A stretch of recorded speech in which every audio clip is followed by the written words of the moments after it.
দলীয় নেতার উপর হামলা হলে পুলিশ গোয়েন্দাদের ভূমিকায় প্রশ্ন তোলেন ফিরহাদ হাকিম। আর শহরে 2 বছর ধরে বাংলাদেশে, তাও আবার বিএনপি নেতা বসে থাকলো, জানতেই পারলেন না মেয়র। উল্টে অনুপ্রবেশের জন্য কেন্দ্রীয় সরকারের ঘাড়েই দায় চাপালো তৃণমূল।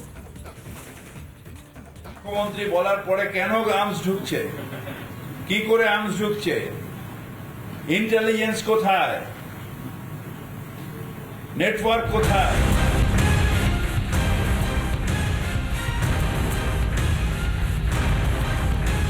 রাগের মাথায় সত্যিটাই বলে ফেলেছিলেন কলকাতার মেয়র। সত্যিই তো, একজন বাংলাদেশের বিএনপি নেতা নাম ভাড়িয়ে 2 বছর ধরে কলকাতায় নিশ্চিন্তে বসে থাকলো, পুলিশ বা গোয়েন্দা কেউই জানতে পারল না। শনিবার ধরা পড়ার পর অবশ্য আগের মেজাজ ছিল না কলকাতার মেয়রের, বরং খানিক আমতা আমতা করেই নিজের অজ্ঞতা প্রকাশ করলেন তিনি। কারণ এটা আমার জানা নেই, এটা পুলিশ দেখছে, এটা তো আমার কর্পোরেশনের কেস না। এটা আমি জানি না, তো এটা তো অনুপ্রবেশ যদি হয়ে থাকে সেটা বিএসএফ এর দায়িত্ব, সেটা কেন্দ্রীয় সরকারের দায়িত্ব, কারণ বর্ডার কেন্দ্রীয় সরকারের। ফিরহাদ কিছুই জানেন না, আর অনুপ্রবেশের দায় কেন্দ্রের ঘাড়েই ঠেলেছেন অভিষেক বন্দ্যোপাধ্যায়। অনুপ্রবেশ হলে কার জন্য হবে? বিএসএফ। তার মানে বিএসএফ এর জন্য অনুপ্রবেশ হচ্ছে। বিএসএফ এর মন্ত্রীকে তার তো উচিত পদত্যাগ করা। আরে বর্ডার কি পশ্চিমবঙ্গ পুলিশ পাহারা দেয়? তাহলে জাল নথি কিভাবে পাচ্ছে বাংলাদেশিরা? কে মদত যোগাচ্ছে তাদের? আরে তৃণমূলের মাতব্বরির জন্য এই ধরনের অনেক মাতব্বররা ছড়িয়ে পড়েছে গোটা পশ্চিমবঙ্গ জুড়ে। এরা নাম বদল করছে, হিন্দু নাম নিচ্ছে, এর হাব হয়ে গেছে গোটা বারাসাত। বারাসাত থেকে এগুলোকে প্রমোট করা হচ্ছে। বিভিন্ন ধরনের ভোটের কাজে কখনো জালি ভোটার কার্ড ব্যবহার করা হতো, এখন Aadhaar card, PAN card, ration card তৈরি করা হচ্ছে। অনুপ্রবেশ নিয়ে রাজনৈতিক তরজার শেষ নেই। একদিকে বিএসএফকে কথায় কথায় গালবন্ধ করছে রাজ্য সরকার, অন্যদিকে বিএসএফ এর এখতিয়ার বৃদ্ধি হলেও গোঁসা গুলশির কলোনিতে অনুপ্রবেশকারীদের ডেরা হলো কিভাবে? ঘুরে ফিরে সেই ফিরাদের কথাই উঠে আসছে। মুখ্যমন্ত্রী বলার পরে কেন আর্মস ঢুকছে, কি করে আর্মস ঢুকছে, ইন্টেলিজেন্স কোথায়, নেটওয়ার্ক কোথায়? এত বাইরের ক্রিমিনাল আসছে কি করে? Where is the network? Republic কলকাতায় যেন সংসার পেতে বসেছিল বাংলাদেশের বিএনপি নেতা। প্রায় 2 বছর ধরে নাম ভারিয়ে হোটেলে বসবাসী নয়, কাজ পর্যন্ত করা শুরু করেছিল সেলিম মাতব্বর। পুলিশের তদন্তে তার ভুয়ো পাসপোর্ট দেখে এখন আতঙ্কে হোটেল কর্তৃপক্ষ। কেন হোটেল সত্যতা যাচাই করে না নথির, তা নিয়েই সরব বিরোধীরা।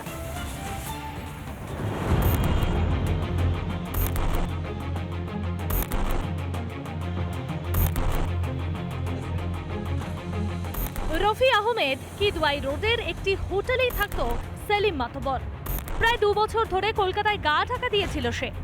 এখান থেকেই তাকে গ্রেফতার করে পার্ক স্ট্রিট থানার পুলিশ। রফি আহমেদ কিদওয়াই রোড ধরে যদি সোজা এই হোটেলের দিকে চলে যায়, সেইখানেই কিন্তু সেখান থেকে ধৃত বাংলাদেশি অনুপ্রবেশকারীকে গ্রেপ্তার করেছে পুলিশ, যে দীর্ঘদিন ধরে এই হোটেলে এসে থাকতো। নথি হিসেবে সেলিম মাতব্বর যে পাসপোর্ট জমা দিয়েছিলেন সেটাও ছিল ভুয়ো।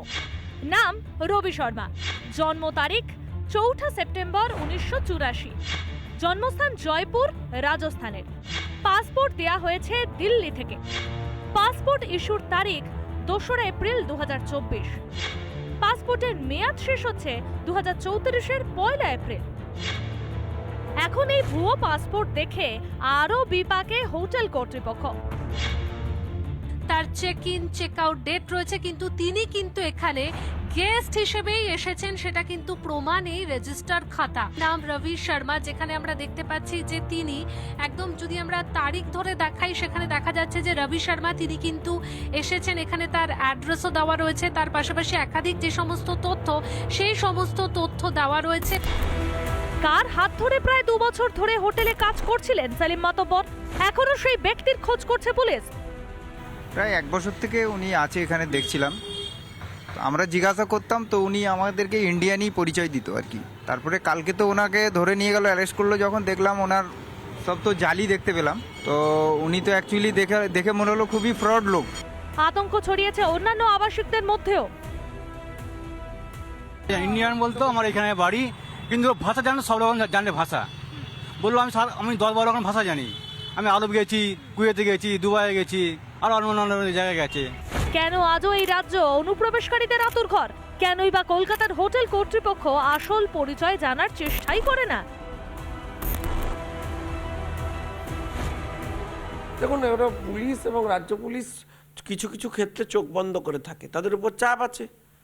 30% ভোটের জন্য রাজ্য সরকার নমনীয়, ফলে তারা ইগনোর করে।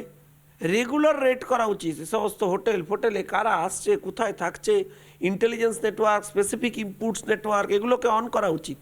এই সব ব্যাপারে এরা চুপ, সেই জন্য আজকে আমরা বিপদের দিকে এগিয়ে যাচ্ছি। তবে শুধু কলকাতা নয়, এই রাজ্যের একাধিক জেলা থেকেও ধরা পড়ছে অনুপ্রবেশকারীরা। তাহলে কি বাংলাদেশের অস্থির পরিস্থিতির সুযোগে এপারে ঢোকানো হচ্ছে অনুপ্রবেশকারীদের?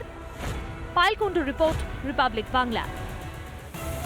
প্রায় 2 বছর ধরে কলকাতায় নিশ্চিন্তে থাকার পর পুলিশের জালে ধরা পড়ল বাংলাদেশ অনুপ্রবেশকারী রফি আহমেদ ওরফে কিদওয়াই রোডের একটি হোটেলে থেকে তাকে গ্রেফতার করেছে পার্কস্ট্রিট থানার পুলিশ।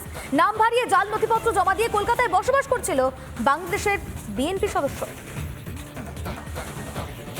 তুমি কি বিএনপি করতে করো? বিএনপি করো? বিএনপি করো? আপনি কবে থেকে এসেছিলেন এখানে? 2023। কবে থেকে? 2023 থেকে। কোথায় ছিলেন এসে প্রথমে? কোথায় ছিলেন প্রথমে এসে? কোন সীমান্ত কোথায় কোথায় ছিলেন এসে প্রথমে? কোথায় ছিলেন? নদিয়ার কোথায় ছিলেন? নদিয়ার কোথায় ছিলেন?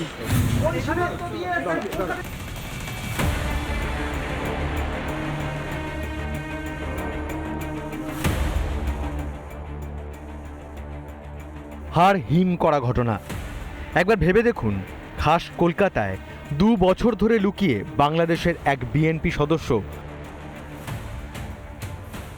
রবি শর্মা নামে 2 বছর আগে ভারতীয় পাসপোর্ট বানিয়েছিল, বা ভুয়ো নাম নিয়ে ভারতীয় হিসাবে পাসপোর্ট বানিয়েছিল। 2 বছর আগে সীমান্ত পেরিয়ে প্রবেশ করেছিল। তদন্তে পুলিশ জানতে পেরেছে রফি আহমেদ কিদওয়াই রোডের একটি হোটেলে মাত্র 200 টাকা ভাড়া দিয়ে থাকতো এই সেলিম মাতব্বর। বাংলাদেশের মাদারীপুর জেলার বাসিন্দা এবং বিএনপি কর্মী সেলিম ভারতে এসেছিল 2023 সালে। টাকার বিনিময়ে বনগাঁ সীমান্ত পেরিয়েছিল সেলিম। পাসপোর্ট, তুমি কি বিএনপি করতে করো? বিএনপি করো? বিএনপি করো? আপনি কবে থেকে এসেছিলেন এখানে? 2023। কবে থেকে? 2023 থেকে। কোথায় ছিলেন এসে প্রথমে? কোথায় ছিলেন প্রথমে এসে? কোন সীমান্ত কোথায় ছিলেন এসে প্রথমে? কোথায় ছিলেন? নদিয়ার কোথায় ছিলেন? নদিয়ার কোথায় ছিলেন? সূত্র মারফত খবর পেয়েই তাকে ধরে ফেলে পার্কস্ট্রিট থানা। ধৃতকে 4 ডিসেম্বর পর্যন্ত পুলিশ হেফাজতের নির্দেশ। কার হাত ধরে ভারতে? পরিচয়পত্র তৈরি কার সাহায্যে? বনগাঁ সীমান্তে কার হাতে টাকা দিয়ে প্রবেশ? কলকাতায় কার সঙ্গে যোগাযোগ? কলকাতায় থেকে কি পরিকল্পনা? 2 বছর ধরে কলকাতায় বসবাস, তাহলে এতদিন কেন তাকে ছেড়ে রাখলো পুলিশ? একদিকে রাজনীতি আর অন্যদিকে অনুপ্রবেশে প্রশ্রয়, তার ওপর পুলিশের কর্তব্যে গাফিলতি। এসবের মাঝে পড়ে আজ সত্যিই বিপন্ন বাংলা। ভিডিও জার্নালিস্ট পিনাকি নন্দীর সঙ্গে সৈকত, রিপাবলিক বাংলা, কলকাতা। নানা ধরনের কন্টেন্ট দেখার জন্য লাইক করুন, শেয়ার করুন আমাদের ফেসবুক পেজ, সাবস্ক্রাইব করুন আমাদের ইউটিউব চ্যানেল। পাশাপাশি অন্যান্য ব্রেকিং নিউজের জন্য অবশ্যই চোখ রাখুন রিপাবলিক বাংলায়।